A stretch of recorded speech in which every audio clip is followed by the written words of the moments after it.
thank you for watching the video version of Every Album Ever with Mike and Alex. Because YouTube fucking sucks, we had to edit out all of the licensed music because laws, I guess. If you want to hear the full unedited versions, you can go to iTunes and Spotify or wherever you get podcasts, and you'll get the whole version with us talking over the songs and yada, yada, yada. It sucks, and life isn't fair, but thank you for watching anyway.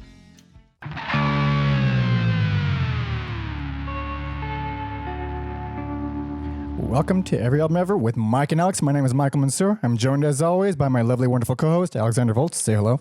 AKA, I want to be your knight in a shining pickup truck. Is that those actual Van Halen lyrics? That's an actual David Lee Roth lyric. I hold on. Because I've been joking about David Lee Roth for the past week. Hey, we're doing Van Halen, by the way. Doing Van Halen. Thank you, Connie. Okay. Also, maybe not thank you. That was Okay. We'll get into this second shit. This is Every Album Ever, the podcast where we listen to every single album in the world, one artist at a time. That's a new discography, more or less, per episode. And if you'd like to support us, send any love, hate, comments, suggest an artist you want us to talk about, send everything you want to everyalbumever@gmail.com. And please subscribe on YouTube now, because you're looking at us, and we're getting the hang of it a little better. Yep. Subscribe on YouTube, please. Please. Also, and Spotify and iTunes and all that stuff. What are you going to say? Also, thank you, Matt and Kristen, for letting us use your lights for the. If you've been following the past or the first few weeks, the first couple of videos, every single one has looked different, and it's been getting kind of better a little bit along the way. And the main thing that we were missing were lights, because the TV in the background with all the pictures and stuff, it fucks with lighting. I don't know what I'm doing. Neither does Alex. We said this many times. We needed lights. Our good friends, Matt and Kristen, they bailed us out. We have some actual filming camera lights. You could see us now, I bet, right? Yeah. Yeah. Way better. Oh my God. It's a lifesaver. Thank you. But also, please support, tell a friend if you like, or if you think they would like, or if you think they would not like. That would actually be fun too. Oops, I just hit the table. And after this episode, please be sure to check out our Spotify playlist on Van Halen that we've curated. Yep. It's an interesting word. On our website, curated. Yeah, it's full of songs that Alex and I have handpicked from Van Halen, our personal favorites. You can find that on everyalbumever.com. There'll be links there. There'll be embedded. Yeah, playlist. And then if you're on Spotify after you go to the website, you can just follow me, and then you could see the playlists as they come up. You won't have to go to the website every time.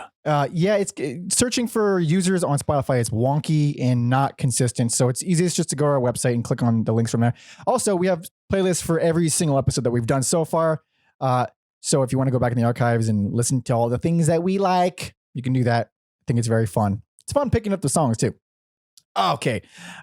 So you're saying a David Lee Roth lyric that I wasn't even aware of, because I've been making so many pedophile jokes about David Lee Roth for the past week. It's unfucking believable. And I'm not going to stop. But also, Connie, this suggestion to talk about Van Halen bonkers comes from listener Connie. Thank you for suggesting this wonderful and awful at the same time. Wonderfully awful. Yeah. It was a hefty one. This one took me a while. We usually take 7 days to listen to the discographies. This one took us like 10. We postponed it a few times. Couple times, yeah. Just beaten down by a lot of that. But I do appreciate suggesting such a important artist. I think I was excited to do this one. It wasn't on my list either. So really? Yeah. Oh man. So she actually got one that wasn't on the list. Yeah. The first suggestion we had was Body Count, which was on the list. How is Body Count on the list, but not Van Halen? Alex? I don't know. I guess I just have more affinity for for iced tea than I do. I think you do. So before we jump into it, I have something to get off my chest, Alex. Okay. So every episode, you hear me plug, the email, or I say, send your love, send your hate. Well, we finally have some hate. We have our first negative response to the podcast. And okay. It's hate, okay? But it's not just any hate, okay? All right? A prominent member, the main member of one of the bands that we covered, whose name I won't mention because that would be kind of shitty, did not take kindly to something I said. Alex is in the clear. It was something I said, all right? I'm taking full blame for this one. I'm just sitting here grinning like an idiot both times. Okay, look. Okay, when you put your obnoxious opinions on the internet every week, this is going to happen. Like, this is a game we're playing. We knew what we were getting into. We knew this could happen. Didn't think it was likely.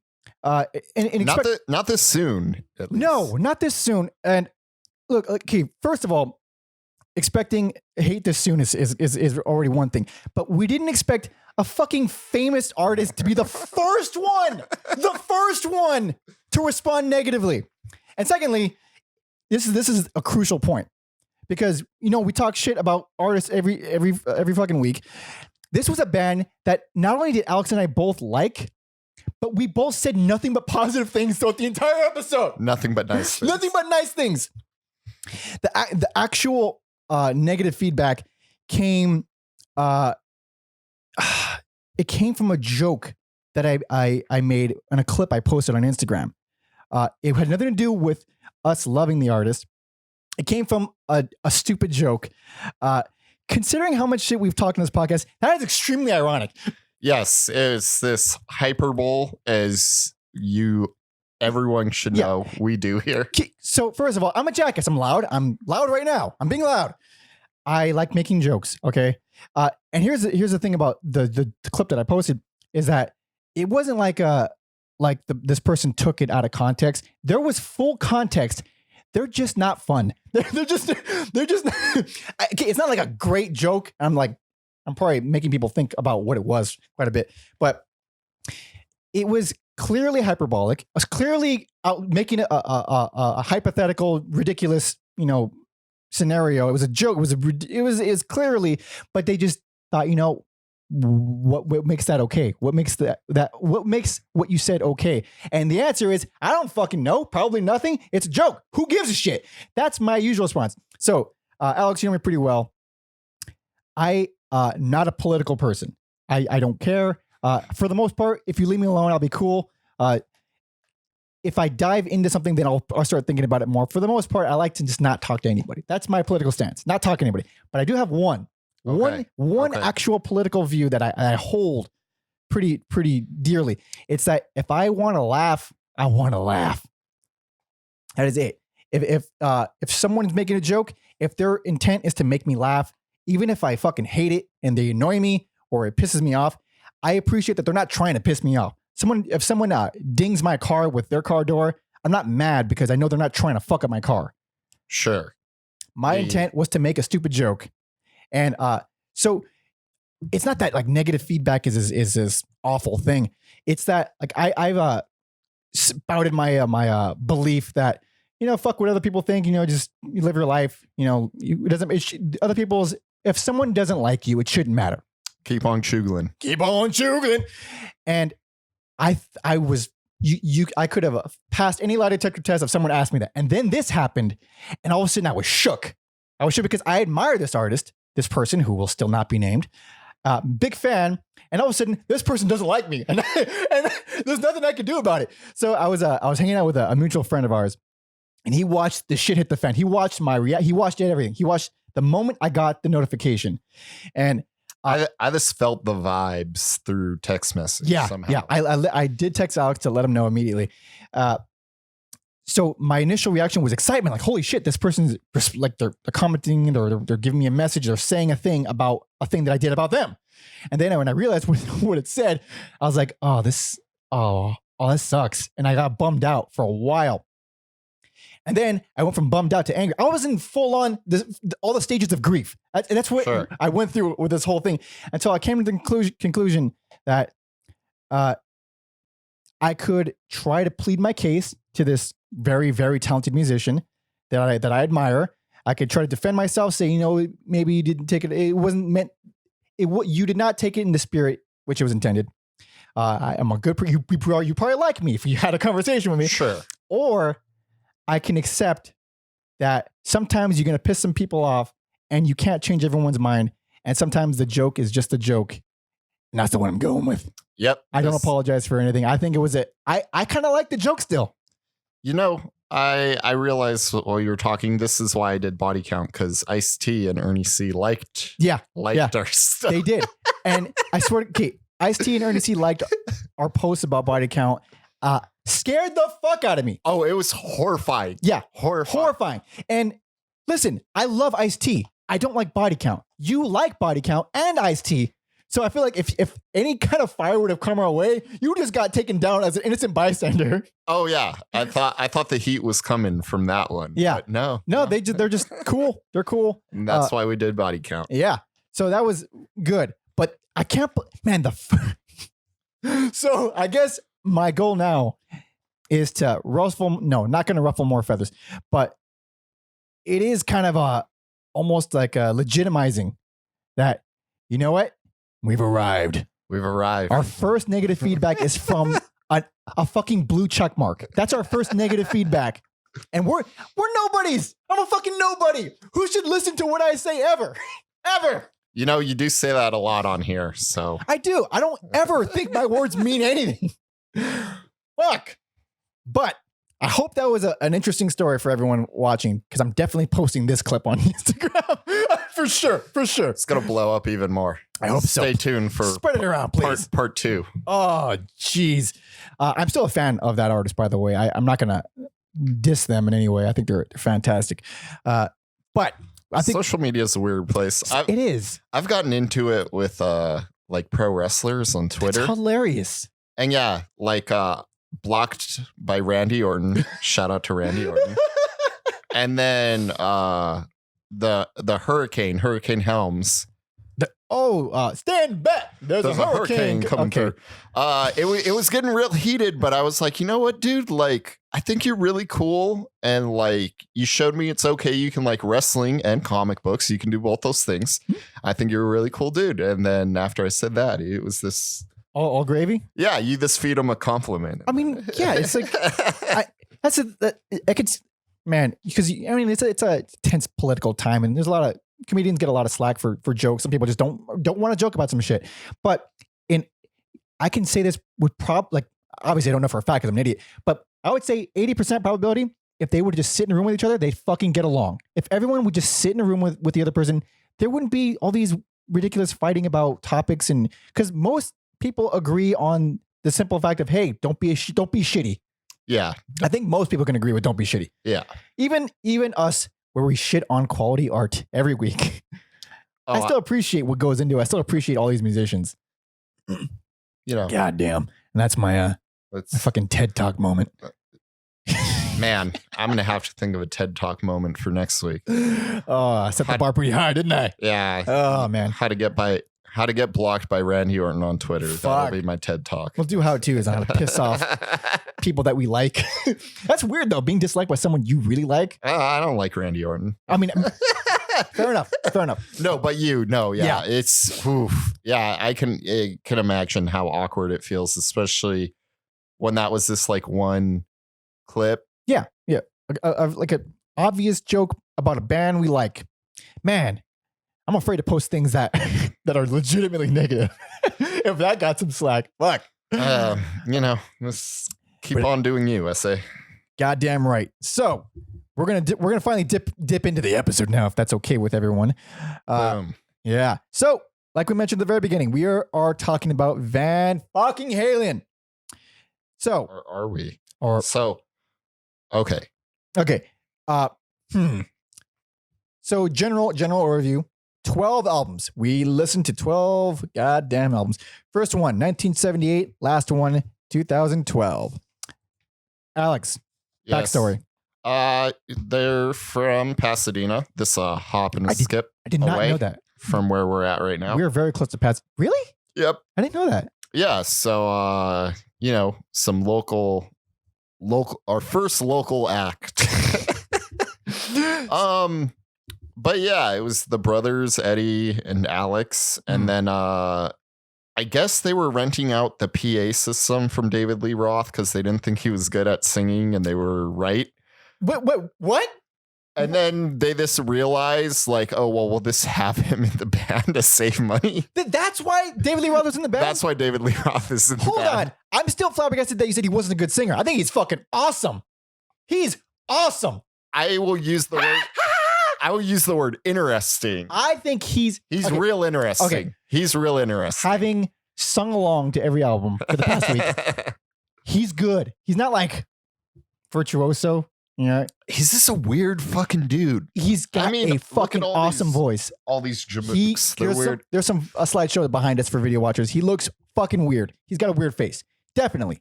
Weird looking dude. Weird dude. Inappropriate dude. Very. Oh, this whole band is inappropriate. I agree. Beginning to end, inappropriate on some level. Multiple, I would argue. So, okay. They didn't like his vocals. But they were renting out the PA. They needed a PA and fuck it. They said, hey, this would be cheaper to let him be in the band and use the PA for free. That is so dastardly. I can't say I disagree with it, though. It worked out for everyone. It sure did. Especially the listeners, because this is so fun. Personal backstory with Van Halen. What was your, how big of a fan? If at all. Not a huge fan, obviously. If you're watching the video, I got the Women and Children First record. But right behind us. You know, I'll spend like $3 on those. I'm not like trying to really get a 180 gram. I don't know. Like before this, I might have thrown this album on or any of the Roth era albums. Mm-hmm. Was never like a huge fan. This kind of like, well, they're kind of fun to throw on sometimes, right.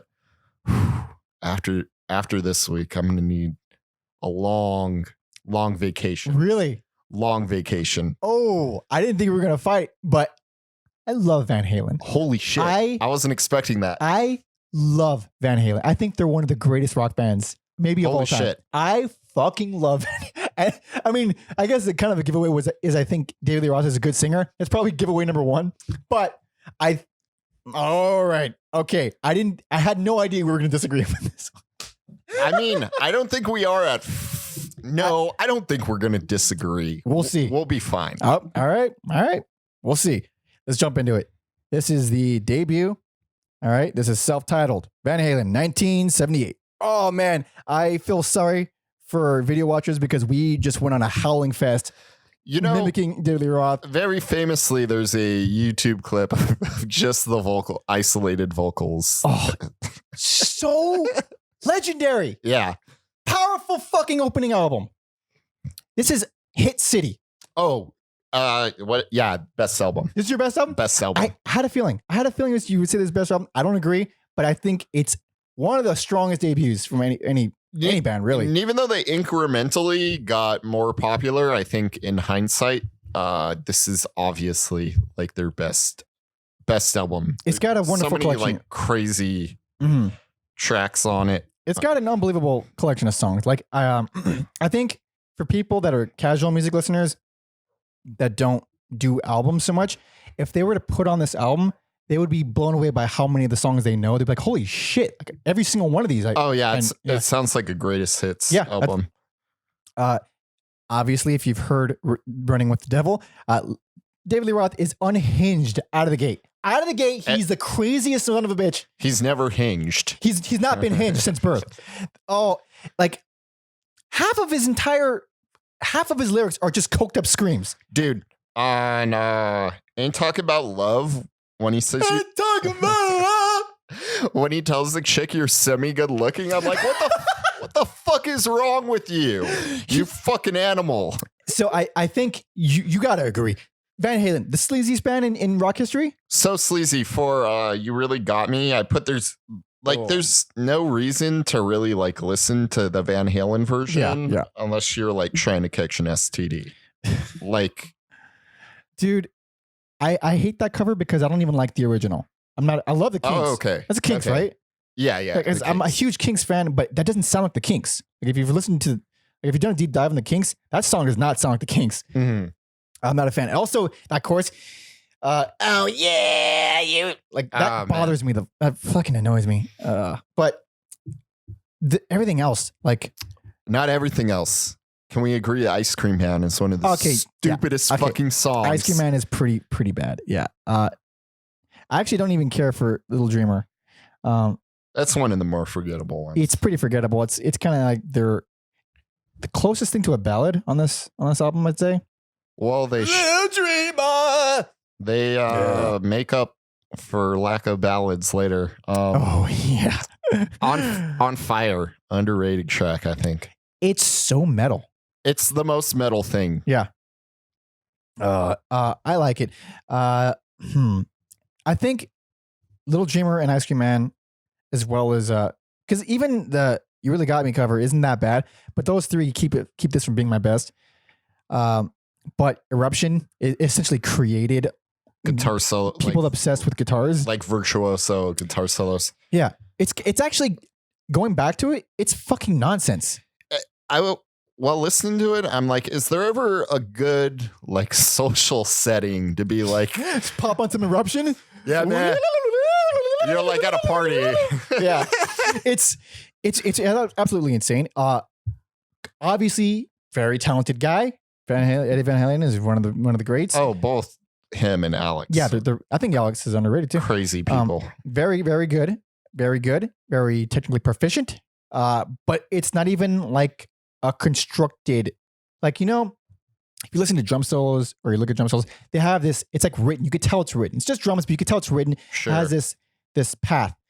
This sounds like someone recorded him just fucking around doing some widdly diddlies. Yeah, I think that's partially true for most of Van Halen. And also, speaking of his guitar playing, the production on this, it's produced very confidently. By that I mean, especially Eddie Van Halen. I very rarely hear albums where there's one guitar. It's not overdubbed or anything. It's just one guitar. Mm-hmm. It's panned all the way to the left. Yes. And it's just or reverb or delayed. So all you hear in the right ear is just the reverb or the delay, whatever. Yeah, they were trying to capture like a live. Yeah, and it sounds gigantic and kind of empty, but his guitar playing is so. I think it works for them. Yeah, it does. It does for the first few albums, and his tone and his distortion it's just so sure of itself that you don't notice it. But if you really pay attention, like holy shit, like there's only one ear of guitar in a band where guitar is the most important thing. It's interesting. Yeah. It's ballsy. To the point where like, I was like, man, nobody talks about Michael Anthony. I'm going to like try to like, oh yeah. The bassist. Obliterate. You don't even really notice it on like 9 out of 10 songs, I would say. Oh, the bass? Yeah. It's there. It's working. There. It's doing its job. Yeah, like you got it on that Running with the Devil intro and maybe a few other things, but just that where it was like all fuzzed up in the intro. But yeah. Anyway, Alex is best. I think most people would really dig this and probably call it their best. You could just skip the weaker tracks, and they're not even bad. They're just weaker. I would say, if you want to laugh, listen to the Ice Cream Man. It fucking made me laugh. Oh man, God, so dirty, such a dirty fucking band. Where are we at next? We're 1979 Van Halen 2. Personal favorite. Oh wow, I love this album. I put that not as good as the first one. Wrong. Hate you. Wrong. I hate you. Wrong. Okay. Oh. Give me your piece. Why is it not as good, Alex? I don't know. This is not as catchy. Okay, fair enough. Kind of forgettable to me. Okay. I should have put a timestamp for You're No Good because there's a part where Roth starts screaming and then the guitars mimic his screams. That is fucking good though. Oh yeah. That is. Yeah. That is real fucking good. And No Good. I didn't realize it's so good. I didn't realize that was a cover. Oh, I didn't know. They do a lot of fucking cover songs. They do. Grinds me. I think this is one of my favorite covers maybe ever because it took me a long time until someone else was like, that song No Good. And they started singing. I was like, you mean the Van Halen song? I was like, no. Wait, what? I love it. You know what? Speaking of timestamps, Out of Love Again. Out of Love. Out of Love Again. I want you to put on 1:12. Okay. Because so before you put on, there's a thing that, you know, you've already heard it. David Lee Roth likes to do high pitched squeals. Yeah, a lot of them. Yeah. His ability to go from 0 to 10 on the drop of a fucking dime Made for it. makes me literally laugh out loud for a long time. Yeah. Did you are you at 1:12? Oh, sorry. I didn't know I was supposed to. Oh, sorry. So at 1:12 of Out of Love Again. Here we go. Okay, here we go. Okay, dude. Yeah. It's fucking hilarious. And on this album, specifically this one, not the rest, his screeches and his squeals, I think it might be the production, but they sound higher. They sound like a full octave higher, which they're not because humans It might are be humans. a little more confident. Maybe, but it sounds because the rest of them sound like the shit that I do when I make fun of them. But this one, it sounds like even. I think it's just the way his vocals are produced. It sounds super duper inhumanly high on this album. So moments like that where he just jumps from 0 to 10, it sounds funny. It sounds fucking hilarious. You know what song I did like a lot What's on that? here is Light Up the Skies. It has some very metal parts. It is very metal. I feel like Roth is really straining his vocals. There's a wussy breakdown and a drum solo. Like the song has everything. I'll just throw on like a little, like what little bit I do throw does not do it justice. He's a fucking animal. Spanish Fly is Acoustic Eruption. Thank you for that, because I was actually going to jump into it. Spanish Fly is literally Acoustic Eruption, but it works for me. Where I didn't care. Oh no, it's not bad. No, the thing is, it's the same thing though. Where it's not really a constructed type, but it's just widdly diddling. Yeah. But this time, I guess it's just the acoustic. A little more musical. Well, because it's acoustic, I think it's what does it for me. Okay. Because as a guitar player, when I hear all this, I'm not impressed by that. But if I hear it on acoustic, I'm very impressed because I'm bad at playing acoustics, especially like technical stuff on acoustic. Sure. So when I hear that, I'm like, oh fuck, that's cool. That's very cool. And of course, they have a song called Spanish Fly because they're Van Halen. And they're perverts. Old David Lee Roth, I think, is the poster child for. I think they're all scum. No, I'm sure. No, I'm guaranteed they all are. He's just personified. He's pervert. Over the top sex machine personified. Yeah, like there's a reason. He's literally the rock and roll clown. I was gonna say that. Yeah, Roxo from Death Clock is David Lee Roth. Dance the Night Away. Everyone should know that song, and it's phenomenal. If you're watching a feel good scene in an 80s music, in an 80s movie, Dance the Night Away is most 100% playing. Yeah, I love every song. Like another thing I really like a lot in the Bottoms Up. That whole middle section, come on, baby, bottoms up, and hearing Roth like actually laugh in the middle of it, like a real laugh. Yeah, it's so charming. Like these guys are just honestly having fun while recording this shit. It's great. I love it. What else do I have to say? DOA, incredible. DOA, fucking Beautiful Girls, greatest album closer ever. It's just him talking about all the beautiful girls he's singing, whistling. I love them. I need them. Can't do without them, no. It's fucking so great. I love this album. Excites me. I really love it. I think it's flawless. You know what? A documentary I would pay to see. What's that? They just interview women who have slept with David Lee Roth. Not to like shame them, but this like what was it like? Yeah, what was it like? What kind of person sleeps with David Lee Roth? I'm gonna tell you one thing: their home life was probably not that great or stable. Or existent. Okay, that's mean. But I don't know. This is.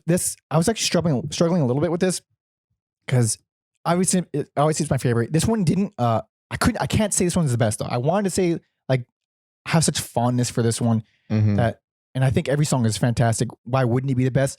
But I remember when I first heard it, it did not grab me. It did not grab me right away. It took me a while, and then all of a sudden I realized like every song is fucking perfect. I love this. That makes sense. Yeah. So. I won't say it's their best, but it is my personal favorite. One thing I want to note though, there's a song on here. What was it? Somebody Call Me a Doctor. Yeah. There was a whole era where rock and roll bands were just singing about doctors and having being stricken with some kind of fever. Yeah. And rock and roll is the only thing. Somebody give me a doctor. You know, or Dr. Feelgood. Dr. Feelgood. It was a whole genre of rock song. Doctor, the medical. I've never thought about that until now. Someone should bring that back. I agree. Yeah. Most definitely. Just a whole album about like symptoms. Yeah. Of like rock and roll symptoms. I suppose SNL did that Blue Oyster Cult fucking thing where they got a fever for cowboy. That's not the. It's not the same though. No, this was literally medical themed rock songs. Yeah, that's hilarious. I think it's fucking funny. And this is 79. I mean, it's excusable, I guess, at this time period to be absolutely insane, which they were. So indulgent. Oh my god, indulgence incarnated. Indeed. So. Personal favorite. Let's move on. And this is following year because they were fucking machines in more ways than one. This is 1980. Women and Children First. So he's a disgusting scumbag, David Lee Roth. Yes. For making every song about underage girls, pretty much. Right? Am I exaggerating? You're probably right. It was the time. In one way or another. Obviously, because I got it on the back. Personal favorite. Oh, so this is your personal favorite. Yeah. And even though I didn't used to hate Everybody Wants Some, but it's been stuck in my head for over a week. Everybody wants some too. I just wake up and it's like, man, it's fucking obnoxious. Like every Van Halen song is Everybody Wants Some to me now. You know what? Like I think it's a fun song, and it's true. Everybody does want some. Everybody does want some. So what's the problem? 3 exclamation points. That's right. Yeah, unnecessary exclamation points. I don't know why it's been stuck in my. I've listened to so much music between Everybody Wants Some and now. You can't get it out of your head. I fucking hate it. It's like it's like hepatitis. I think I get rid of it, and it just comes back. Comes back. Jesus. So to me, this album has some gems. Right. Like Romeo's Delight. I wrote down rip roaring fun. I don't think I've ever used those to describe anything. Never heard that before. You never heard rip roaring? Yeah, rip roaring fun. Never. Yeah. What does that mean?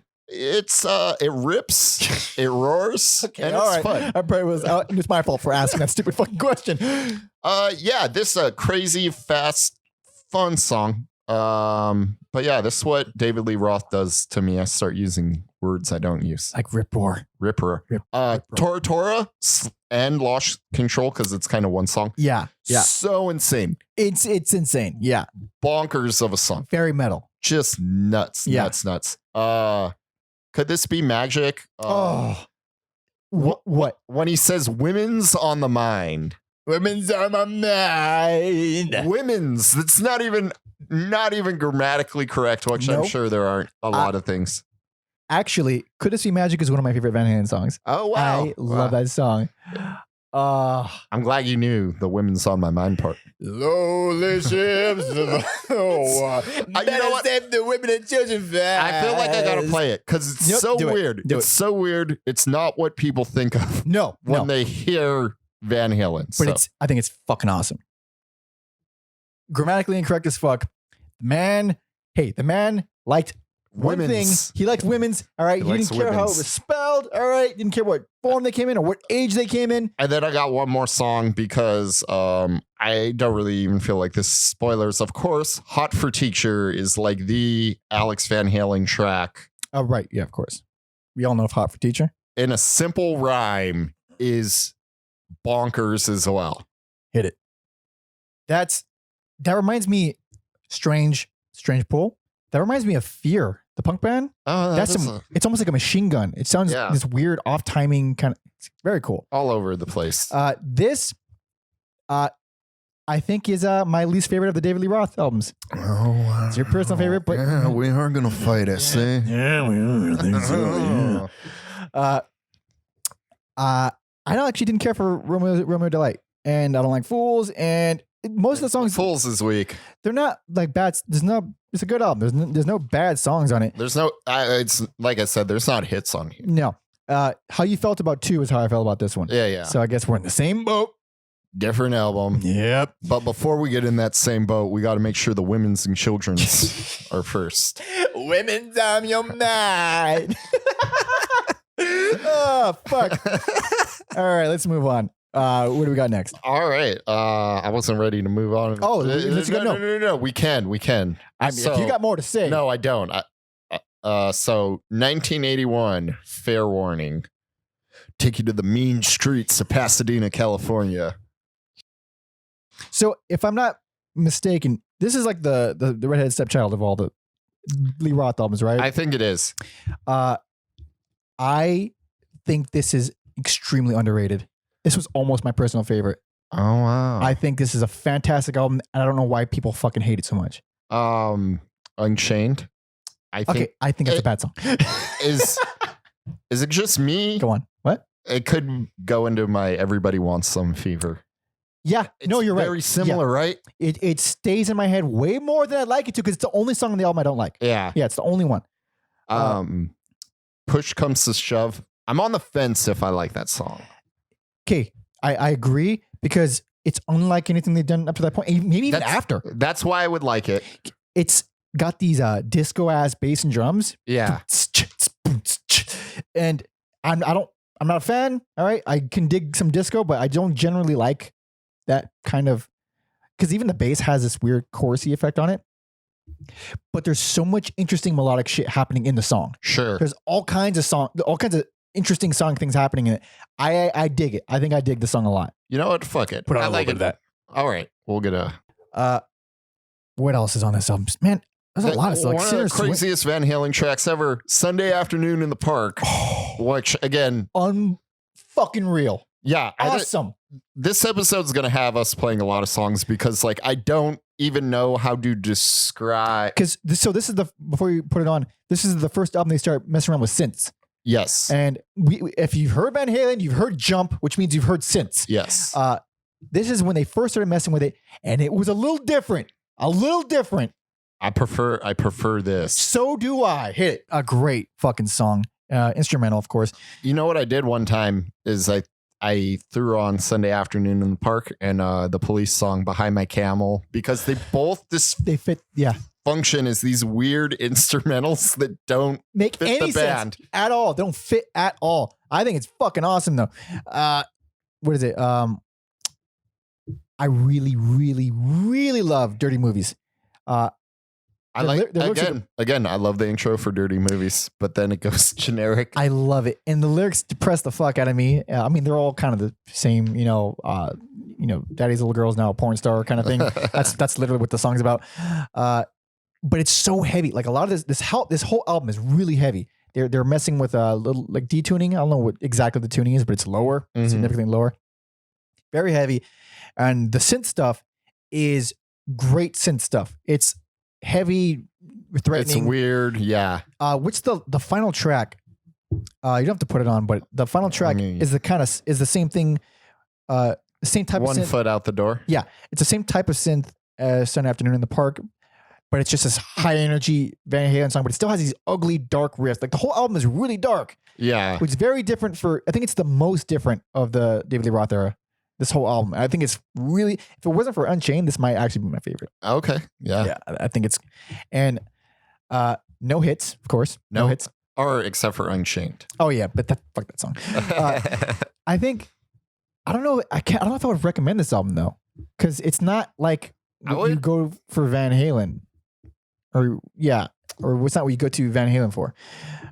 It's sleazy, but it's not fun. You like. I don't know. You recommend it to like people you connect to musically. Yeah, if you can appreciate some pretty morbid music, go ahead, give it a shot. It's still Van Halen, but it's a little grimier, a little grittier. So let's move on. Where 1982. Yeah, Diver Down. Oh, sorry. Oh, you're good. Yeah.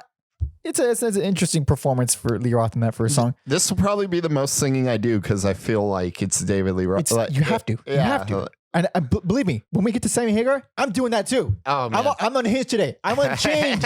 All right. This is the album that sounds like it should have come after Women and Children first.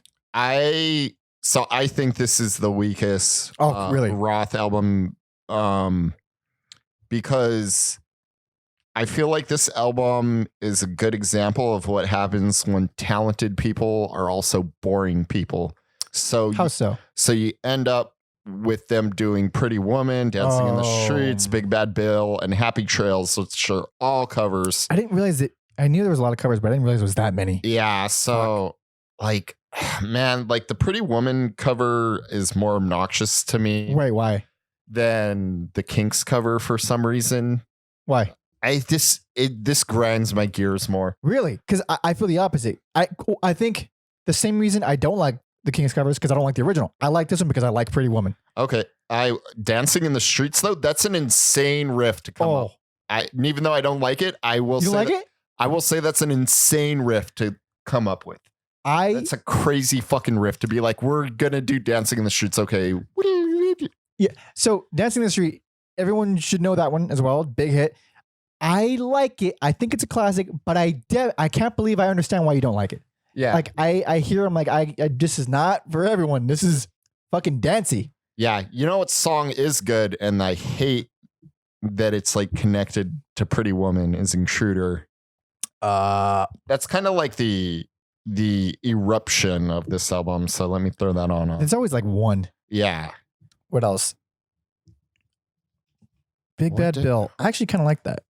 Well, you know what? Feeds into like the wacky. It's Kate. Yeah, it sure does. But reason why I like Big Bad Bill, I have a long history. I mean, we've only done not even 20 episodes of this, but we all know I have a long history of hating whole genres. Yes. Hating whole genres. Fucking reggae, rock and roll, blues. Which is why I'm surprised you like this band and Pretty Woman. I fucking love ragtime and anything close to it because I'm 150 years old. Yes. I love ragtime. Dude, you throw any ragtime at me, I'm in. I'm fucking in. And Big Bad Bill, fucking ragtime, man. Yeah. Why do you think I loved Could This Be Magic so much? It's dude, I love, man. I just fucked up my own headphones. I had to look this up, but the title of the album is like to insinuate that they were fighting and not having a good time. Really? Like how so? Diver Down or that flag is like, oh well, everything looks fine, but underneath the water, there's trouble brewing. There's trouble brewing. It's because David Lee Roth was fucking everything that moved. I don't know if this is a hot take, but I think Eddie is the villain. Really? Yeah, I don't think. Why? It's any what of are the your grounds? He seems real inconsistent. It doesn't seem like it'd take much to piss him off. He's an alcoholic. Like, I think Eddie's the bad guy. Interesting. So you're on record as the first person in the world to ever defend David Lee Roth for anything. Yes. Especially don't get me wrong. He's crazy and sleazy. I'm sure he's not a good person, but like, look at the atmosphere you're creating. And I don't think Eddie is innocent either. There's no way anybody's innocent in a situation. Like very few instances where someone's kind of got their hands clean. Sure. But I will say about this album, it's really disappointing to me that you could hear it with every song. Mostly they're like trying to abandon everything they experimented with on Fair Warning. Yes. And I like Fair Warning. I'm pretty sure it bombed horribly. Nobody liked it. And I like those, like there's some synth stuff on here, but it's not the same kind of synth stuff. Like they never made it like serial killer synths ever again. Yeah. Except a little bit on Intruder. A little bit. Serial killer synths are fucking cool. John Carpenter made a whole career out of serial killer synths. Yes. He's awesome. He's also one of the most lucid 70-something-year-olds I've ever heard in an interview. That guy is really interesting. I love his movies too. But yeah, I do dig all the silliness too. I think it's a pretty good album, but just too many covers. Oh, you have to like this. If you like Van Halen, you like silly shit. Yeah. Even like the closing track, I think is pretty fucking cool. It's silly and stupid, but fun. Anyway, We're on to the very last album of the David Lee Roth era. This is recorded or released in 1984. It's called 1984. Should I play the title track or should I play Jump? You know what the fuck you're going to do. You know what you're going to do. I'm going to jump. Yeah, if you've been to a basketball game, you've heard that song. Or if you've been alive in the past 30 years. Yeah. Unsurprisingly, best album. Yeah, I'm not mad at that. It's this one or the first one. Yeah. And I actually kind of struggled with this because I was saying earlier I really love the second album. But I had to get this one. I was listening to it again because I'm familiar with all the Roth albums. Mm-hmm. And it's the same situation where you get a casual music listener and you put on this album, they're like, holy shit, every song is a killer. I know every song for most of the songs. But then some of the ones that you're not familiar with, those are good too. So there's no Ice Cream Man on this album. No, some of the like hitting gems, Girls Gone Bad and House of Pain. See, I didn't care for Girls Gone Bad, but House of Pain is a very interesting one for me because I was listening to this. Well, ironically, the group House of Pain they also recorded a song called Jump, right? That's like a weird parallel universe kind of thing. It is. That's funny. Yeah. I'm gonna double check myself while you talk. House of Pain. So I was listening to this full album, and it's just fucking hit after hit, and even the songs I don't care for, they still sound good. So I thought like, fuck, man, this is like objectively, this is the best. This is objective. And then it gets to Girl Gone Bad, which I don't care for, and I thought, this doesn't fit in too much. I'm kind of losing it. House of Pain comes on, and I don't care for House of Pain too much as it's going on. I thought, you know what? Maybe the second album is the best. And then the outro for House of Pain comes on. Yep. The outro comes on, flips me, changes my mind. And I thought, okay, yeah, because of that the outro, it is not my best album because they wrap it up so neatly. And then it's a good song, but that outro is so fucking great. It makes you want to listen to the whole album again. This album is so consistent. So, to correct myself, the group House of Pain did Jump Around. Oh, Jump Around. Oh, Still. Right. Close. You know. So I didn't give this best album because I hate All Wait. Really? I hate it. I love All Wait. I love All Wait. I fucking hate it. I'm ashamed Michael McDonald helped write this song. Wait, hold on. You're blowing my fucking mind right now. What? Michael McDonald helped write this song. Michael McDonald, I'll keep forgetting fame? Okay, forget. Yeah. Really? Yeah. I think he did a great job. I think he should cover it and make it better. I love this song. I think it's fucking. I don't know what. I know it's cheesy. Okay, I know it's cheesy, but it works for me somehow. And was that one a hit too? Oh wait, I think it was because I don't know how it's rated at all, but I still feel like it's underrated. I love it. I don't like it. I don't care for it. This is the album with Panama. It's got Hot for Teacher. Hot for Teacher, I think is my favorite. Like hit Van. Yeah. Van Halen hit. Yeah, like I agree. Panama is close, but pretty good. Yeah. But as a drummer, oh, dude. Okay, so since we're talking about Hot for Teacher, the production on this album, I have mixed feelings about it because it sounds super powerful. There's not a single instrument that isn't crystal clear. You hear everything great. Mm-hmm. So and that's what you want with good production. But the drums, specifically the bass drums, sounds fake as hell. It sounds like it almost has a pitch to it. I wrote that the drums on Panama sound like garbage. I think they sound like garbage in most of the songs because it's like doo, doo, doo, doo, doo. It's weird. It sounds like almost like almost hollow. Yeah, like you could probably get something better off like an 808 drum machine. Dude, for sure. And it's actually distracting in a lot of the songs, especially songs with prominent bass drum, like Top Jimmy, which I think is more or less kind of a weak song. The drum, it's like a faster song, and there's a lot of bass drum, and all you hear is dum dum dum dum dum dum dum dum. And then the same thing with Girl Gone Bad. I think the reason I don't care for it is mostly because of the drums.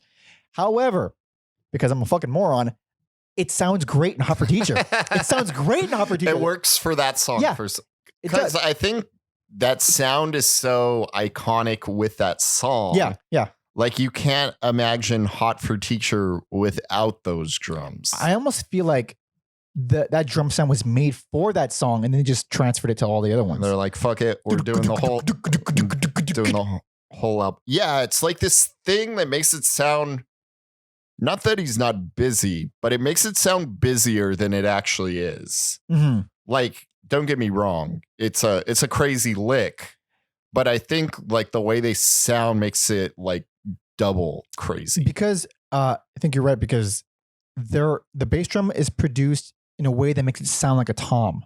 Yeah. I don't know why I just thought of that right now, but that's why it all sounds like this, like a person with a million arms playing. Yeah. It's just a double bass drum and a couple arms, but because they're all produced the same, it sounds like all kinds of shit's happening. Yeah. Interesting. But if you haven't heard Hot for Teacher, man, my God, it's the best song ever written. One thing I really like about it is that they finally took away the guitar solo track and just threw it at the intro. Mm-hmm. And then now it's an iconic intro for a song that's the most sleazy. And one of the sleaziest music videos ever. Just a stripper in front of a bunch of kids. And fucking David Lee Roth, I mean, like he does a lot of the talking in the middle of songs, making. And this one, I got my pencil, give me something to write on. Like is that supposed to be a metaphor for his wiener? Probably. Of course it is. Everything about this man is one giant wiener metaphor. Fuck, but it's a great song. Man. If you can overlook the absolute dirtiness of it, which you should. Man. This is the best album. It's so good. Also, if it didn't have, I would have. Really? I would. That's what broke it for you? That's what broke it for me. I love that song. Also, I think it has a really, one of the few really good album covers. The baby smoking. The cherub or whatever. Yeah. That's a good album. It's a really, cover. it's good. It's actually well done. It's like, not airbrush. What the fuck am I talking about? It's like an actual painting, it looks like.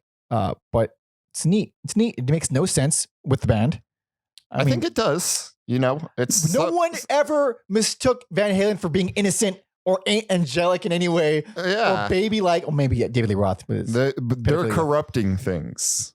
Fair enough. Yeah, that does make sense. Things. So that's it for David Lee Roth. He's out. What happened? Why did it just blow up? Did he fuck too many people? Snort too many coke? Rock. So what do I have? I don't even know. You know what? I fucked up doing my job, but like, I don't even know why he left. Really? Damn it, Alex. I have random notes for this. So Eddie wanted Patti Smith, not the folk singer, Patti Smith with a Y. Oh, from some metal band, I forget. He wanted her to replace Roth, but she declined.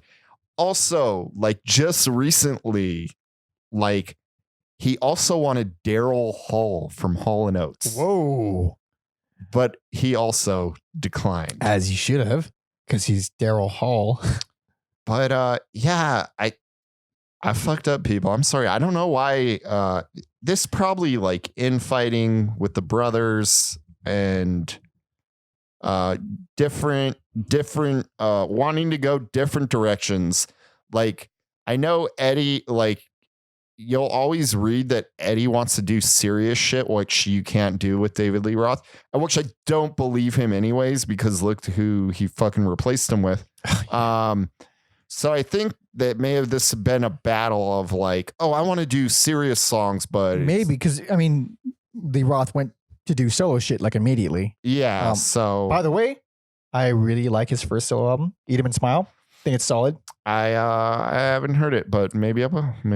It's not like Van Halen, Lee Roth era good, but it's like it's still pretty damn good. Sure. If you like Yankee Rose, I think you'll like the rest of the album. Yankee Rose is a good ass song. It's just as cringy and upsetting and sleazy as David Lee Roth has ever done. Also, wasn't he a paramedic like later in life for like a minute? That's terrifying. I heard him talk about it on Joe Rogan a little bit, and maybe that's I just read a little bit right now. Maybe that's why you have the doctor reference.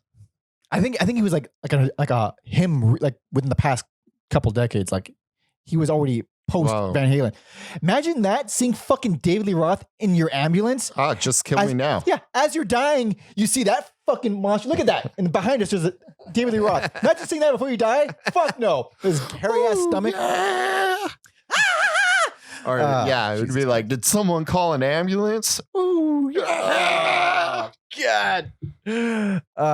So enter Mr. Sammy Hagar. And this is a obviously, if you're listening, this is a very large episode. It's a big one. This is where albums get real long. The first 6 albums, breeze. They're a breeze to sit through. They're 30 minutes apart. That's true. Yep. And they're good. They're good songs. There's not a single bad one. And they're 30 minutes. From here on out, at least 50 minutes each one. 50 minutes, fucking awful. Oh, this is why we took so long. Because Van Hagar. It's because of this. And it's not because it's the worst band in the world, but I think they are. I think they're one of the God worst. Damn it, Alex. You need to tease it. You need a breadcrumb. I don't disagree. Let's start. What are we doing, Alex? 1986, 5150.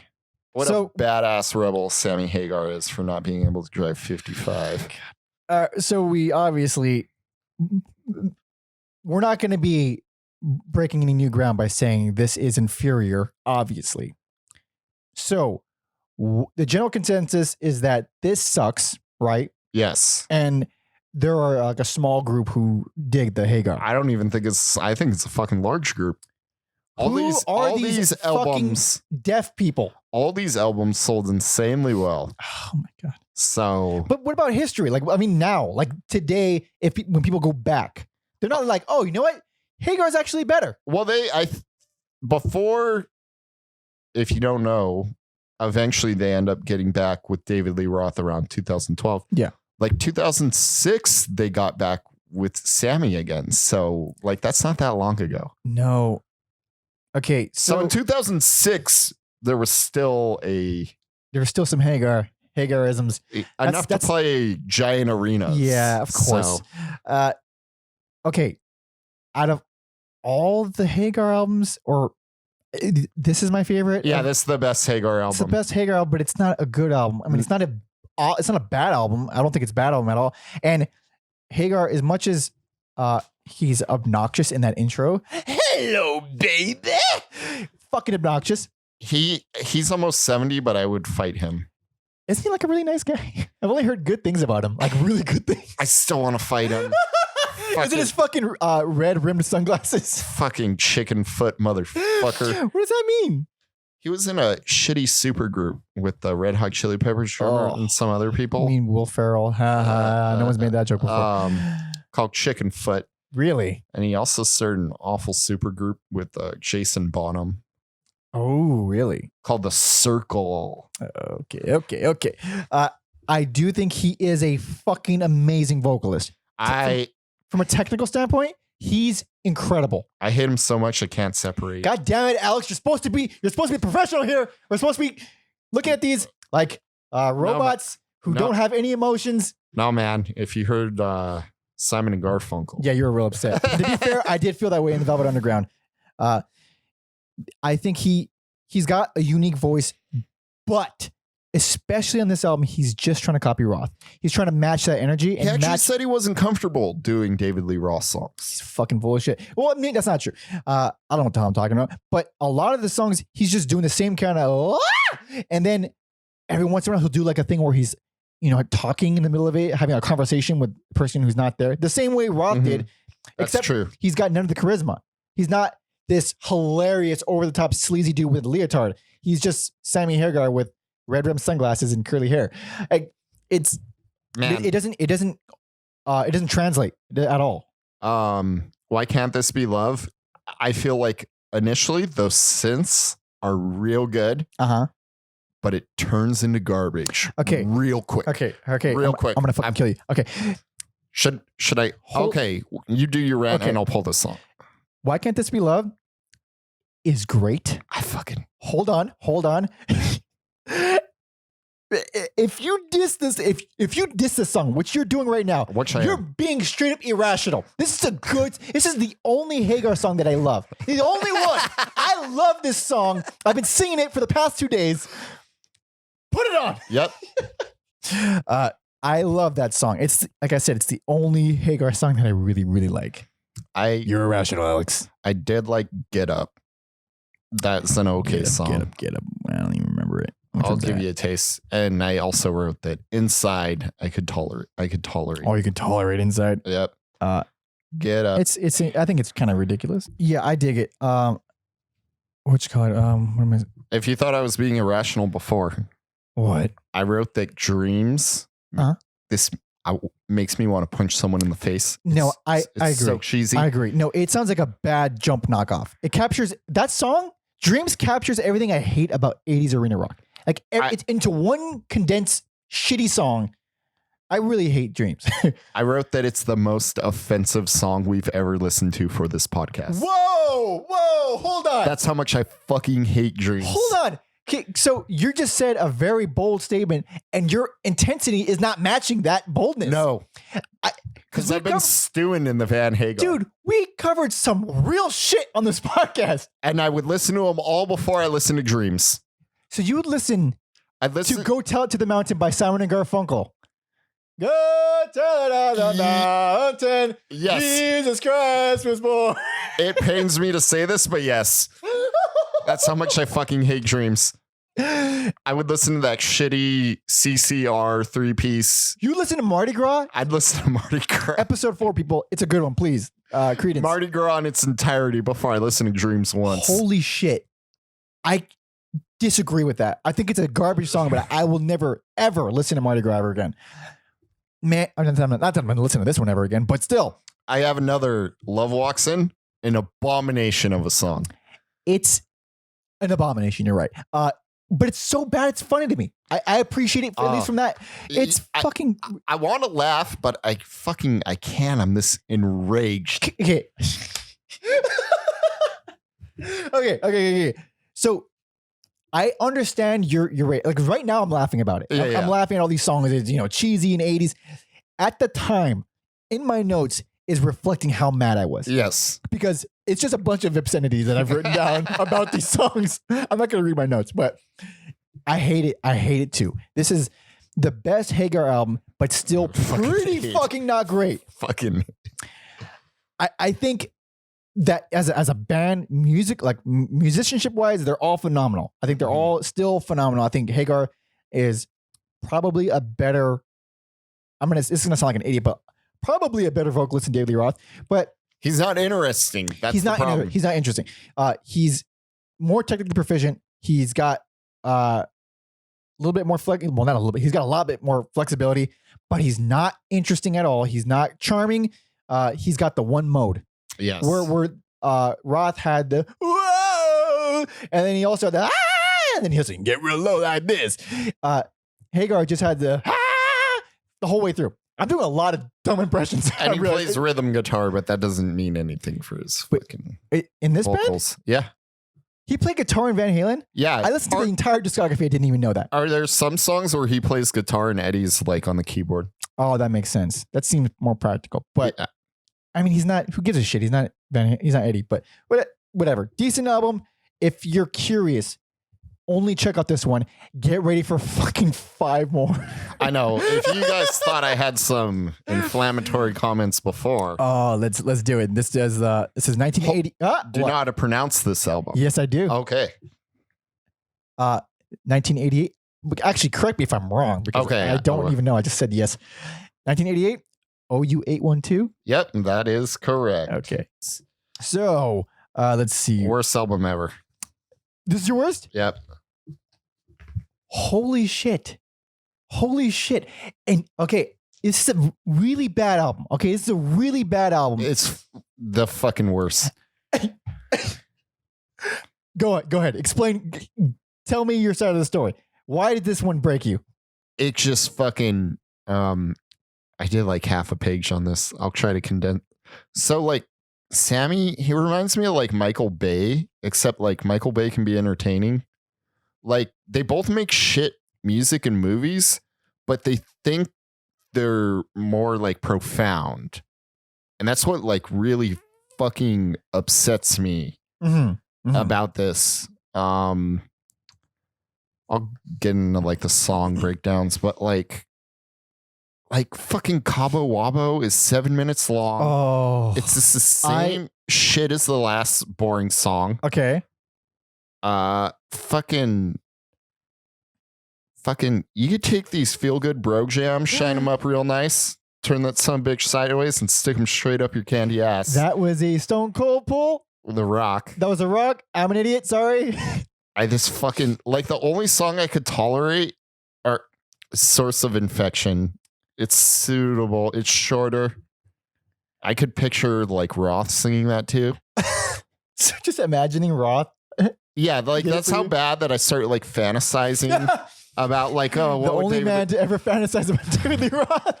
Oh, I can't be the only one. No, for sure not.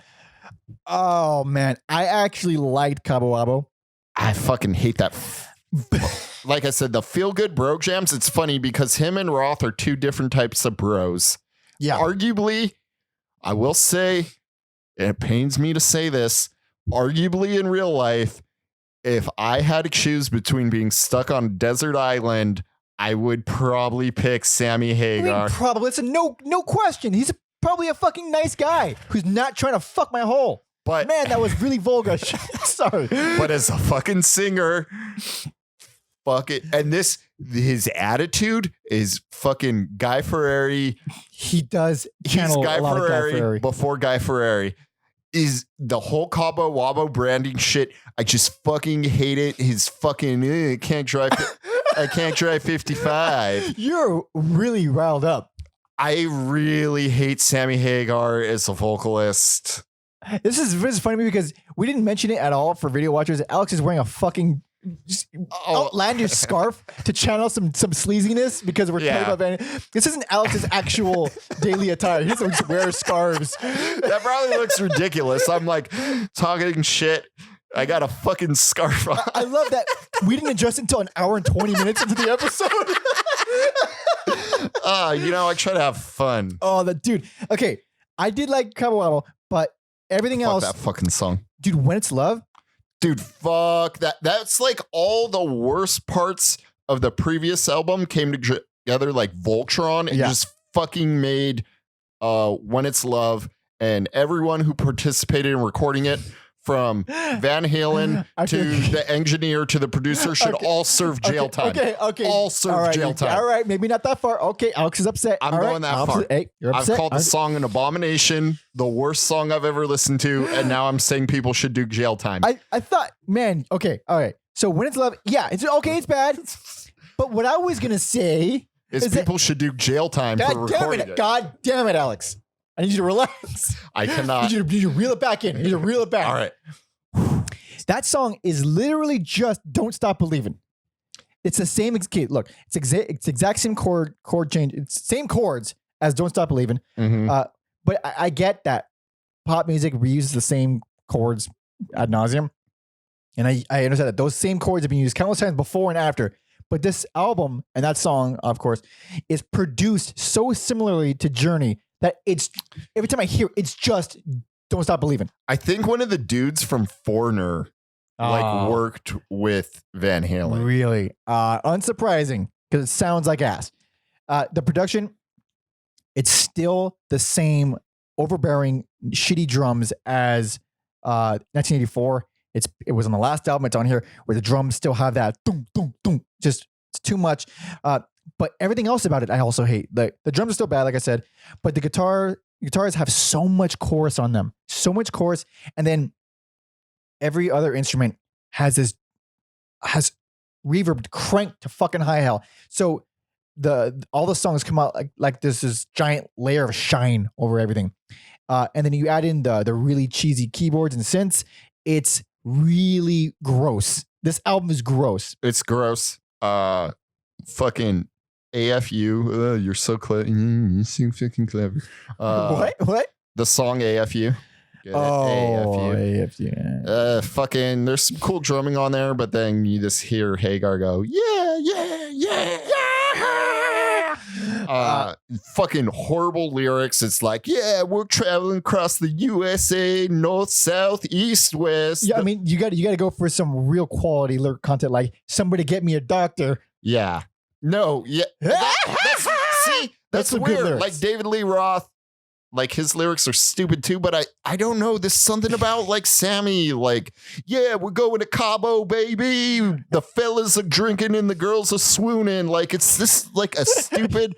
It's like a stupid. It's like you're from Jersey when you said that. Yeah. So it's like a stupid wrestling promo without any of the like energy or like charismatic charm to it. It's this fucking like dressed up in a Hawaiian shirt and fucking sunglasses. And there's none of that the breakdown in I'm the One from the first album, no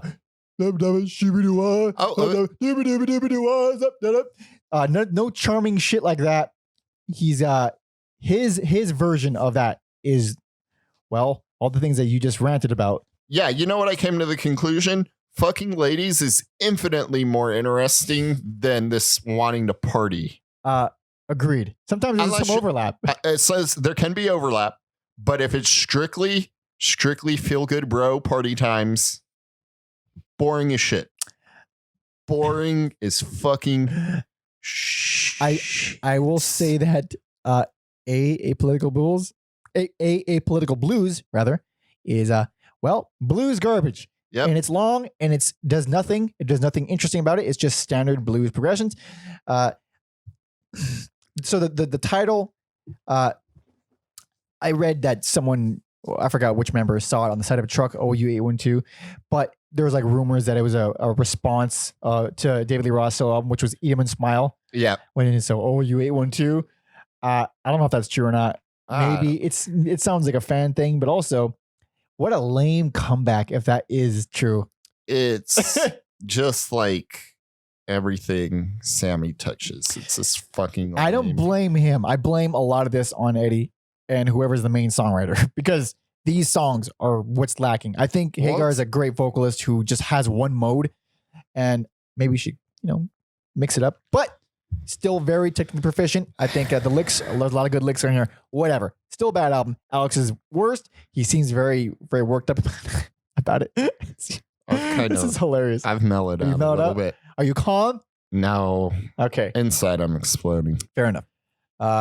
So what are we at next? Fucking, you thought OU812 was a stupid title.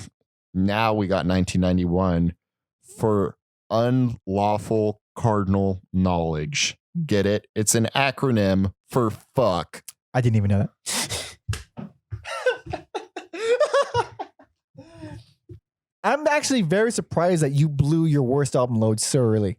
I think it was well deserved because I listened to all these. Like when I listened to it, I was like, I want to give this the previous album, worst album, but I'm like, I'm going to listen to them all. There might be. Yeah. I don't think there's anything worse. Really? Yeah. Because I think for me, this is your worst. Nope. This is not my worst. As I kept listening, each one became the worst. And the next one, and I listened to the next one, that one became the worst. These don't get better, people. I would say the next 3 albums are more boring. I think this is real boring. I mean, I think it's mediocre more than blatantly garbage. I guess this is the least boring of the boring albums because I do get heated a little bit. Like they knew Roth was limited. We established he was only in the band because they didn't want to rent out. I don't believe he's limited. I think he's got a great voice. I don't understand where the hate comes from. But it's like, okay, you can have any singer you want except for Daryl Hall and Patti Smith. You can't have those two. And you pick Sammy fucking Hagar. How are you denying his chops? It's just safe juvenile crap. I mean, it's not. It's not. I mean, unsafe. they are juvenile. They are juvenile. For sure. I mean, that's kind of their identity. But yeah, it's just like the songs just fucking blend into each other. It's kind of hard to like disconcern most of them from each other. Yeah, they all blend in. It's all boring for the most part. So get this. Right now, the most famous song off this album. Mm-hmm. Fucking. That's the most famous song? Right now. No, I know it. I hate it, but it was a huge music video.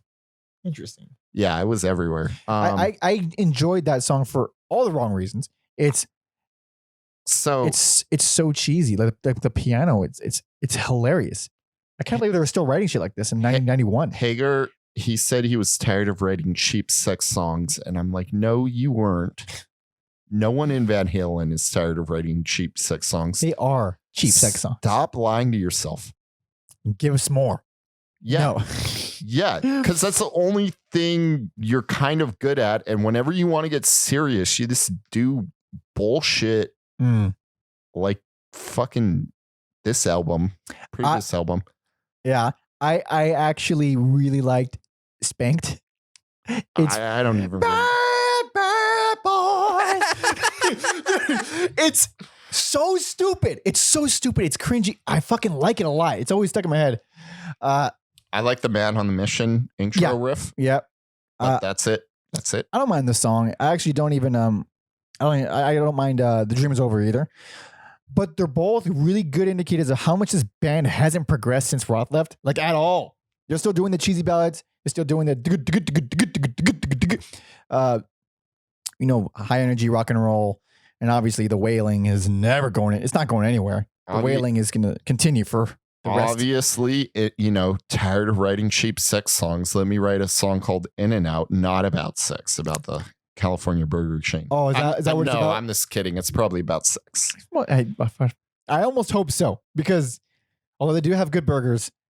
I was hoping 316 would be about Stone Cold Steve Austin, even though he wasn't famous. He was not famous yet, Alex. God damn it. Is this about his son? What a fucking wuss. God damn it. He's probably so fucking nice and sweet. Eddie? No. Oh, you mean Eddie was talking? I meant Sammy Hagar. No, that's about Eddie's son. Okay. Let me adjust my scarf. Oh, Jesus Christ. All right, let's move the fuck on. We've spent so much time. We don't have that much to say about these albums other than that. We didn't like them. So we're on to 95. Balance. Yeah. Fucking wishing well, merry-go-round, Ferris wheel time. It was spot on Sammy Hagar, Alex. I don't know why I went there. Okay, so for some reason, this album went triple platinum. Whoa. What is wrong with Van Halen fans, and why do you keep doing this to yourselves? Holy shit, that's a lot of albums. Not enough? Real cringeworthy. Yeah. Real cringe-inducing. So when I remember... I noted that song specifically, and it's obviously another bad ballad. It's real bad. I thought, like when it first started, I thought, man, they found a way to make a worse ballad. And then as I listened to it again, I thought, like, I can't even say if it's better or worse than the previous ones. It's just, I just know I hate it. That's all I know. At this point, yeah. I will say about this album, this is the Motley Crue Van Halen album. There's so many songs that are just fucking Motley Crue. The same kind of drums, the same fucking kind of girls backup vocals. Like what songs am I thinking of specifically? It doesn't matter. It's like heavy and has those slow, really hair metal type drums. But this is 1995 to be doing or 95, not 85. Did I say 85? You did say 85. Oh, 95. This hair metal in 95. What? Well, it was on its way out. Yeah, it was. I think it was like officially dead. Dead as fuck. I thought grunge killed it in 91. Yeah. Or 90 or whatever the fuck. Nirvana was 91. Never mind. But Doing Time, not awful. Doing Time. Not pretty awful. rad drum solo. Yeah. Pretty rad. Not. Or no. Doing Time is the drum solo. Yeah, it's just a drum solo. Yeah. Never mind. So yeah. The instrumental is the one I kind of liked. What is that? Look at. How do you hold on? Let me spell this out. Baluchitherium. Baluchitherium or something. Something like that. Baluchitherium. Instrumental. It's not bad. I've probably because it's instrumental. I don't hate Take Me Back, I guess. I don't know. It's just another 80s album released in the 90s. Feeling is Cashmere for Pussies. Like if you think the Led Zeppelin song Cashmere is too abrasive, you put on Feeling. And you're like, that's right. I didn't like it. Amsterdam is a song that sounds like Motley Crue, like crazy. Oh, dude. Yeah, that's fucking it's like awful. Yeah, excuse me. It's like a bad Girls. That's what it sounds like. And this one, when I first listened to it, I retained nothing. Same here. Yeah. Same here. Yeah.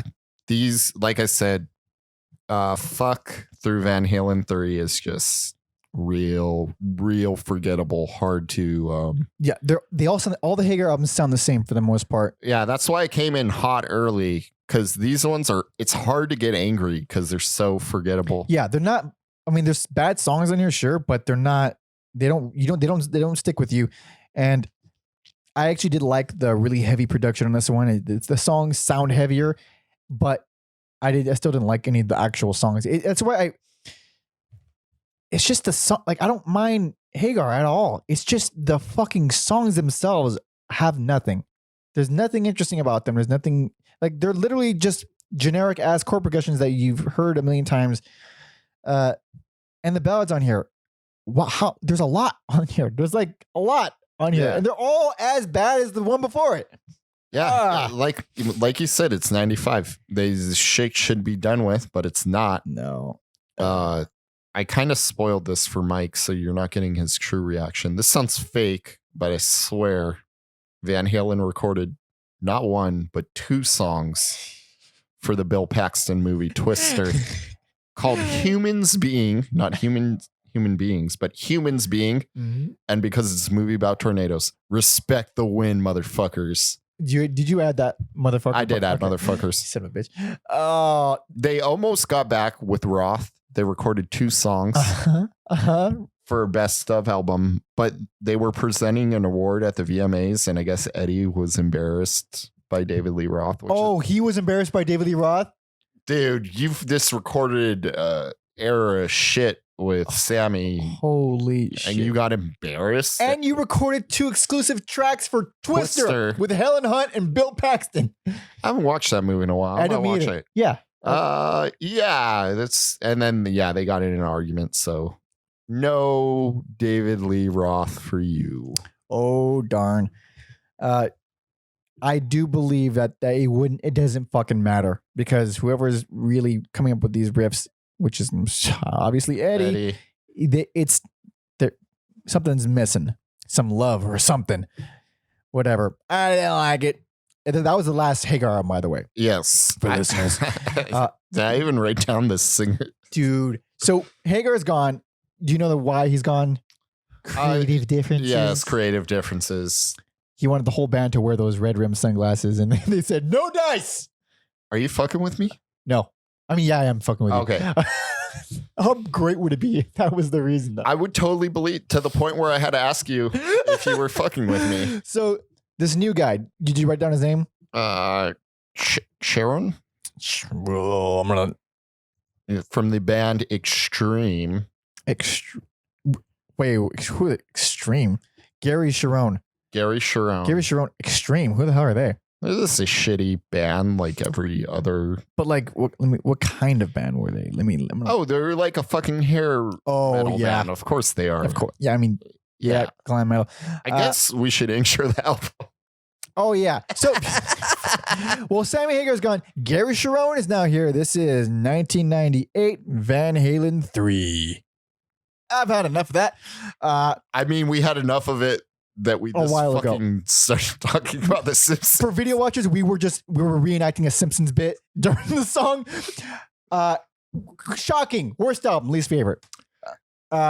It's bad. It's this fucking... That singer... First of all, okay, that singer...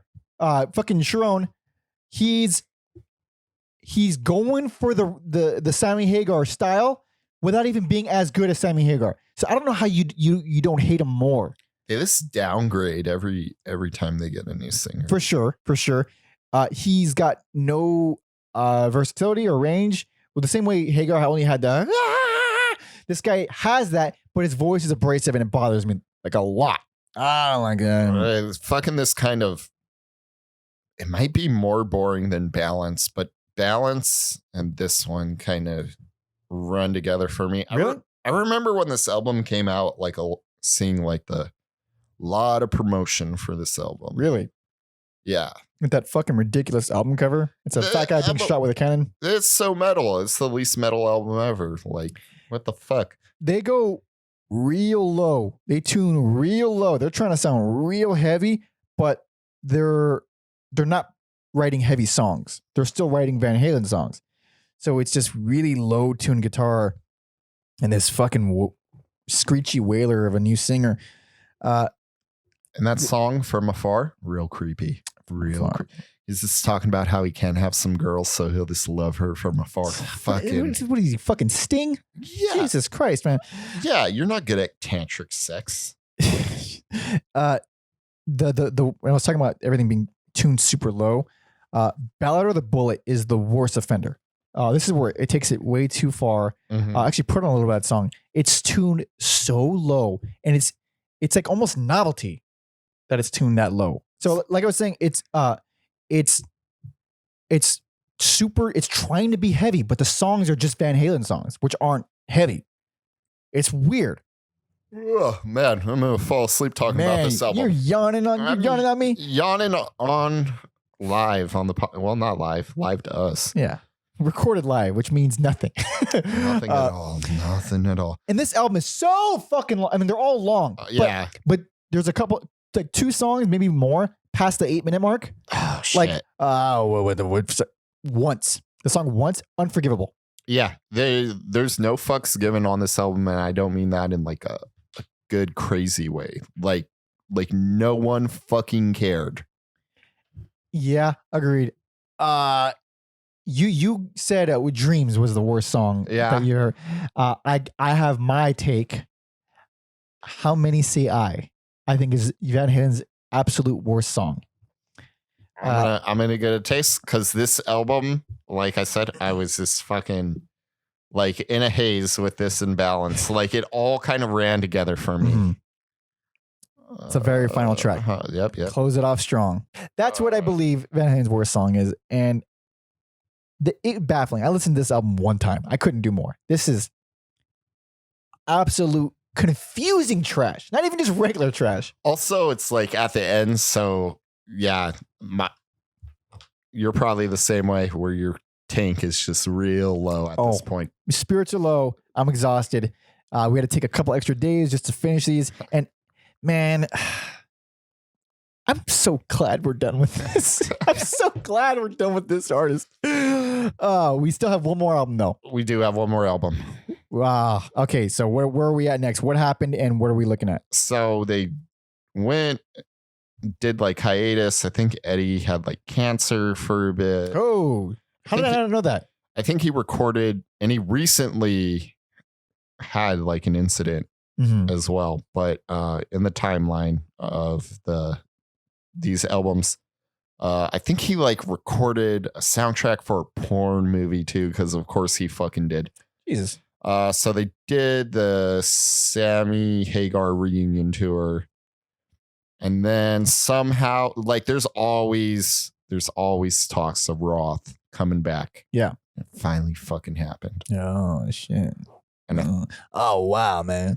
Oh, yeah. Whoa. I got my pencil. My pencil. Sorry. So we'll do 2012. They got their shit together and recorded A Different Kind of Truth. Repeat what you just said. God damn it. I like this album a lot. Holy shit. Really? Yeah. I didn't at all. Oh, man. You don't know how happy I was throughout the whole album. Like, I kept thinking it was going to suck, but like, I think for getting back together, and like a lot of bands do this, and it's just kind of, I think it's like endearing. Yeah. Yeah, I agree. It's very endearing.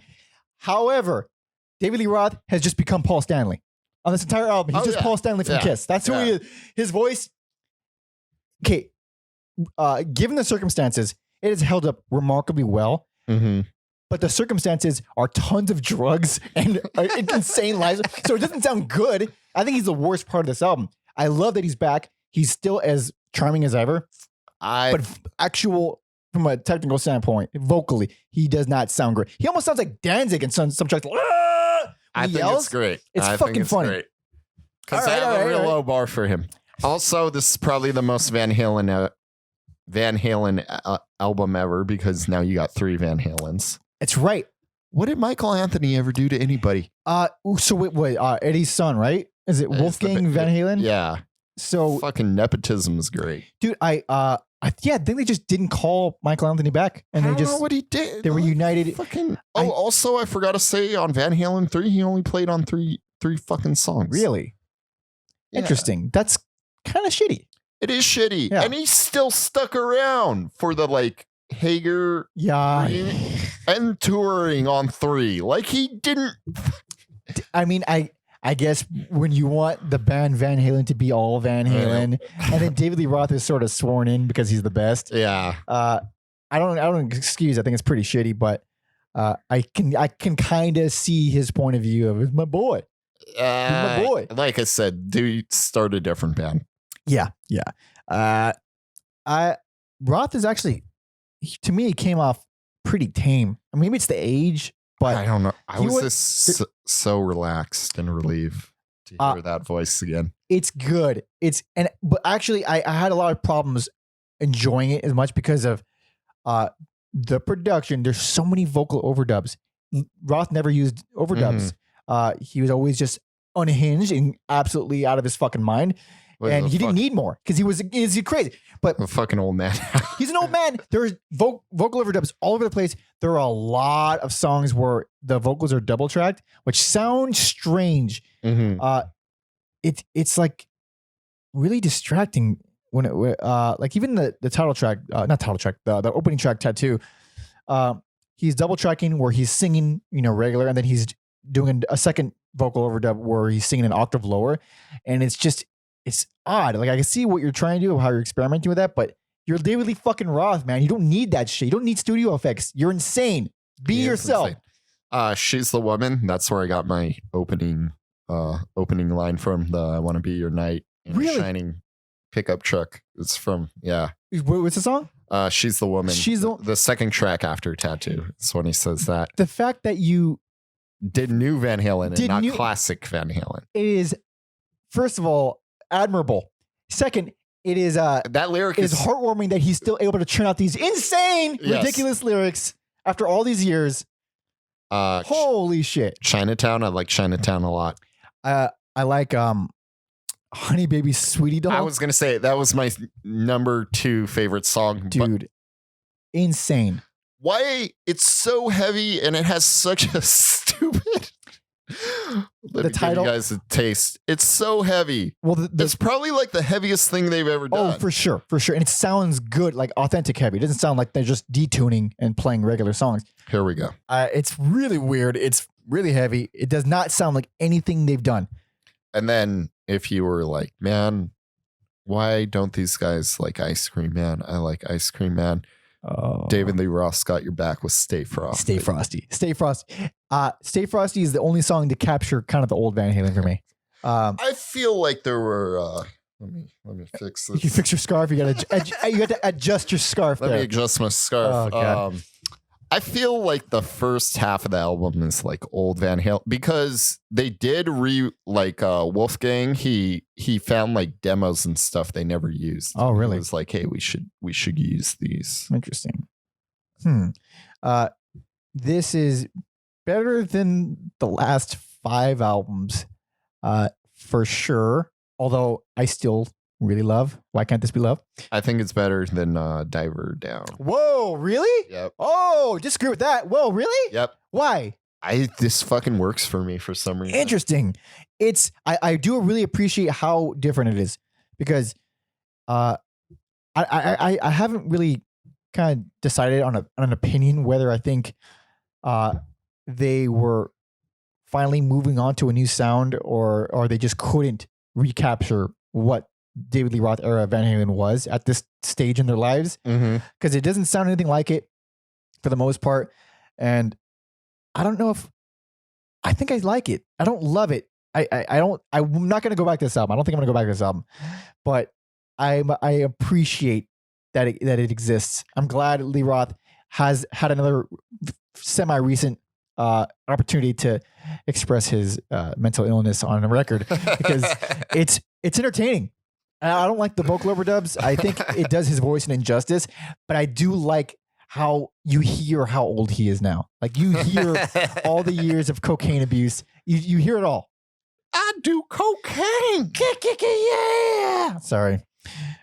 He's got the perfect cocaine face. Oh, it's so, and his nose is very like he has a wide nose and like really droopy eyes. He looks like a man, like you just said, born to do cocaine. Boy, did he ever. I guess we should wrap it up. We went pretty long. We went real long, but it's okay. I dig it. This was a fun one. It was really tough, but I'm glad. I'm glad to have done Van Halen because, man. Because we don't have to do it again. We don't ever. But I am going to keep listening to those fucking first 6 albums for damn sure. I will karaoke the shit out of Van Halen. I love them. I think the first 6 albums are phenomenal. Please listen to the first 6 albums. I'm going to take a good long break. Yeah. We're not going to give anything away, but next week we're going to try something a little different. And it's going to be easier for us, I think, in terms of workload. It'll be a very different type of episode. So stay tuned for that. But it will definitely not be stuff like this, where we have to listen to Sammy Hagar. I don't ever want to listen. I'm curious. I think we should do a Sammy Hagar episode. I will fucking just not do it. Oh, man. So I guess, you know what, let's wrap. Let's recap. First, let's recap. Thank you for sticking with us because this has been a hefty one. Jesus Christ. What am I doing? Where's my notes are so. We're recapping. My notes are so large that I have to like scroll up. I'll kick it off, I guess. Go ahead. My best album, Van Halen 1, personal favorite, Women's and Children's, which I wish it was called that. Women's and Children's first. It should be called that. Worst, most hated album of all time, OU812. Oh, I agree. It's not great at all. Okay, Van Halen 2, 1979. That's my personal favorite. Please listen to it. I don't know what I can say more. We've talked enough. It's a good fucking album. 1984. Best album. Objectively, best album.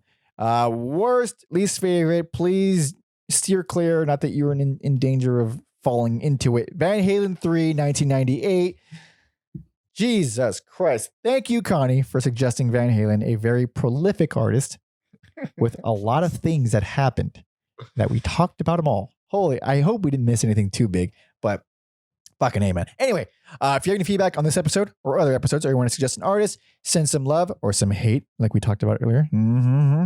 If you're Sammy Hagar, maybe you want to send us a couple words or two. Send everything you got to everyalbumever@gmail.com. And if you enjoyed this, please tell a friend or rate, subscribe on iTunes, Spotify, YouTube. All the things that would help us. Comment, engage. We'll talk back. Maybe not. We're probably not going to talk back. I don't know. You know what? We'll see. Depends. We'll see. We'll see how it fucking goes. And also, you can follow me on Instagram at Pope Jesse Ventura and Alex at Mother Puncture. And of course, please check out the Spotify playlist that we've made for Van Halen, as well as every other episode that we've done. You can find them all at everyalbumever.com. I think they're fun. I think they're actually, I really like the playlist aspect. I'm glad we added that because it reminds me when I'm compiling them, who I liked and who I didn't like, based on how many songs I can think of that I liked. Yeah. Because I'm like, oh, I guess I didn't like them after all. You know? Yeah. It's I think we got some interesting playlist. Yeah, for sure.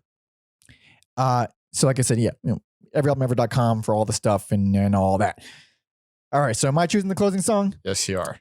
Okay, I have mixed feelings. I don't know exactly. You better fucking, there's one song and one song only.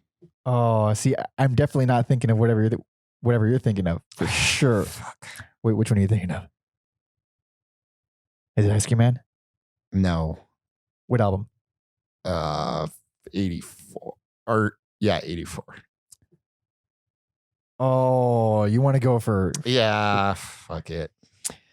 I would not... It's your pick, though. It's your pick. It is apt. If you've... See, if you've heard it this long, I think you deserve... Not you, Alex, but the listener. I think you deserve some fun. So we're going to go for Hot for Teacher. All right? Here we go. Yes. Thanks for listening, everybody. See ya. Okay. Hell yeah.